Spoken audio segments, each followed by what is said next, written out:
Entrevista Venevisión. Líder en opinión. Por tu canal independiente, Venevisión. Amigos, vamos a conversar ahora con Edgar Zambrano. Él es diputado de la Asamblea Nacional por la Unidad. Buenos días, bienvenido, diputado. Buenos días, Manuel. Gracias.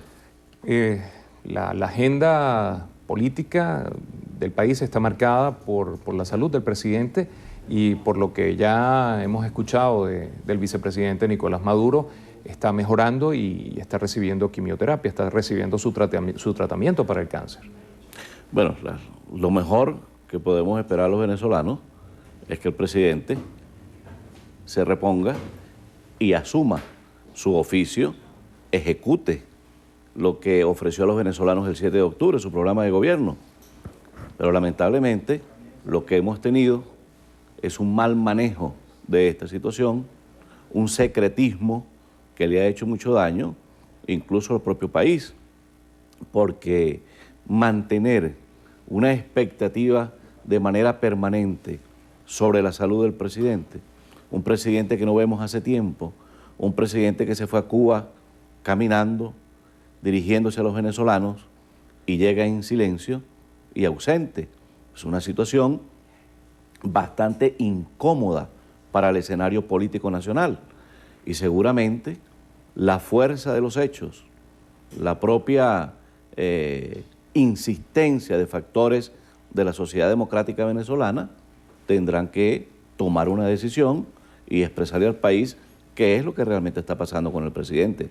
En conclusión, el secretismo le ha hecho daño a esta situación que están viviendo los venezolanos. Sin embargo, desde las filas del gobierno se dice que no ha habido secretismo, que han sido absolutamente transparentes con la situación del presidente, han ido dando lo que han sido los partes sobre la salud, los ha ido diciendo o bien el vicepresidente Nicolás Maduro, o bien los ha ido señalando el ministro de Comunicación e Información Villegas. Dentro de un mar de contradicciones, hablan 5 horas con el presidente, luego el presidente no puede hablar,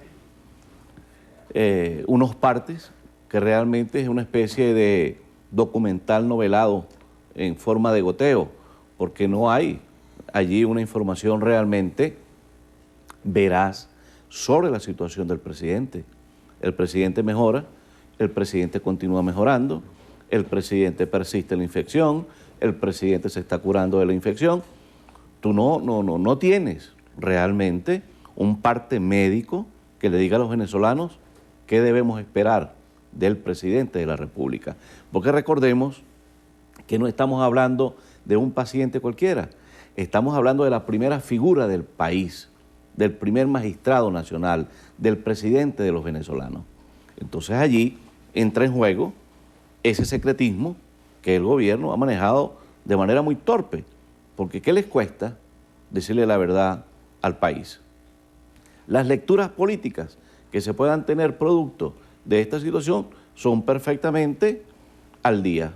Una de ellas, la salud del presidente, su recuperación, asumir el oficio para el que fue electo. Otra, un presidente que ungió a Nicolás Maduro como candidato presidencial y están esperando que esta tesis coja cuerpo a los efectos de fortalecer una candidatura que les permita tener el control del poder. Entonces, ante estas situaciones, los venezolanos que sabemos de política, que leemos la política, estamos suficientemente claros. No hay necesidad de mantener en ascuas al pueblo cuando el pueblo no conoce la situación de su presidente, cuando el pueblo tiene más de 70 días sin ver al jefe de Estado. Entonces, esto es una situación que a todas luces suena contradictoria, que no es el deber ser de la política y del manejo del Estado. Hay un trabajo que usted ha venido llevando a cabo en los últimos meses y ha sido abogando por los presos políticos. ¿Cuál es el estatus que tienen en este momento los presos políticos? Bueno, aquí tenemos una situación muy particular. Tenemos 2 escenarios. En primer lugar, cuando el presidente de la República hace el llamado a diálogo nacional, nosotros aceptamos esta invitación, consignamos un proyecto de ley ante la Asamblea Nacional de amnistía política y luego solicitamos una audiencia al presidente. El presidente nos da la audiencia y comisiona a Nicolás Maduro para atender esta situación. Nicolás Maduro nos cita a la Casa Amarilla, conjuntamente con la Procuradora General de la Nación, la doctora Cilia Flores, y allí mantenemos una reunión de cerca de 3 horas, donde exploramos el marco de posibilidades que existían tanto para los prisioneros como para los exiliados. Luego tenemos 2 hechos sobrevenidos: la enfermedad del presidente, que sin duda alguna ha sido un efecto negativo para esta situación particular de los prisioneros y los exiliados, y luego un segundo hecho, que es el comisionado es ungido como presidente de la República. Entonces esto, sin duda alguna, que ocupa otro escenario, y la valoración, la lectura, el criterio para resolver se convierte en un tema de la agenda del candidato, cuando el candidato asume una posición bastante radical en cuanto al criterio que debe observar el Estado venezolano frente a prisioneros y exiliados. Recordemos que el presidente de la República es producto de un beneficio, de un perdón del presidente de la República, para ese entonces el presidente Caldera, que muchos de los que están en el gobierno, que forman parte del tren ejecutivo, que son alcaldes, diputados, concejales, gobernadores, o están al frente de institutos y organismos del Estado venezolano, son producto también de la política de pacificación que implementó el gobierno de Caldera a finales de la década del 70, del 60, principios de la década del 70.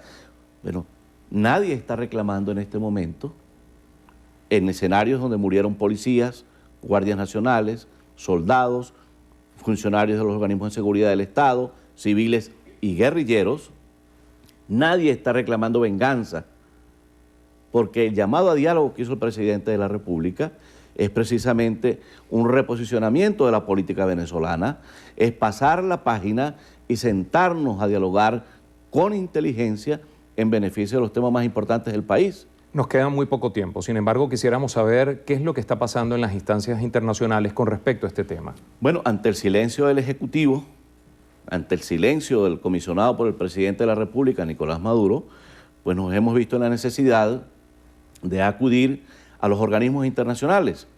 Partimos mañana para Ginebra, tenemos pautada una audiencia en la sede de la Organización Internacional del Trabajo, donde llevábamos el caso de Carlos Ortega y el caso de los trabajadores petroleros. Luego tenemos una audiencia en la Cruz Roja Internacional y posteriormente, el día lunes, seremos recibidos por el Alto Comisionado de Derechos Humanos de la Organización de Estados Americanos, de la OEA, ahora de la ONU, de la Organización de Naciones Unidas. Esto con el objeto de solicitar la intermediación de estos 3 escenarios internacionales, de estos 3 organismos internacionales, sobre todo la Cruz Roja y el Alto Comisionado de Derechos Humanos de la ONU, para que traten de facilitarnos ante el Ejecutivo, ante el Estado venezolano, la solución del problema que atañe a los prisioneros y a los exiliados. Muchos de ellos padeciendo penosas enfermedades, los exiliados, y varios de los prisioneros, como es público, notorio y comunicacional, también están padeciendo enfermedades bastante graves. Muchos de los prisioneros ya son objeto de medidas a tenor del imperio de la ley, que los operadores de justicia han negado de manera reiterada en violación de sus derechos humanos. Entonces, ante el silencio del Ejecutivo, no nos queda más remedio que acudir a los foros internacionales. Y permíteme, Manuel, un segundo para expresarle en nombre de la bancada de la Sociedad Democrática que se vive en la Asamblea Nacional, nuestro sentido pésame tanto al presidente del cuerpo, el colega Diosdado Cabello, como a nuestro amigo José David Cabello por el sensible fallecimiento de su señora madre. Muchísimas gracias a Edgar Zambrano, diputado de la Asamblea Nacional por la Unidad, conversando con nosotros en Entrevista Venevisión.